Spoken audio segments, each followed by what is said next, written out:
Avec pour cible principale le couple clinicien-biologiste. La formation de ce 10 juillet avait pour objectif majeur l'amélioration de la prise en charge des patients afin d'éviter les confusions de résultats ou la mauvaise conduite d'analyse, comme souvent constaté dans certaines formations hospitalières. Elle portait sur les produits sanguins labiles, PSL, afin de répondre à un certain nombre de problèmes, comme celui de gérer un besoin primordial de transfusion sanguine qui survient généralement dans l'urgence et parfois vital. Mettre à disposition des praticiens et des patients des produits sanguins fiables et sécurisés ou encore donner aux praticiens la maîtrise des indications et de l'administration des différents PSL. On ne devrait plus utiliser le sang total, on devrait utiliser les produits fractionnés de sang, le produit sanguin labile, c'est-à-dire qu'on donne à chaque patient ce dont il a besoin.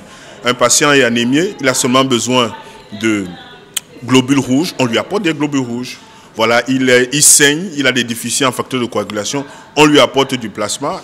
Il saigne parce qu'il a des plaquettes basses, on lui apporte des plaquettes. On ne lui donne plus une poche de sang qui a tous les éléments qui augmentent les risques d'accident lors des transfusions sanguines.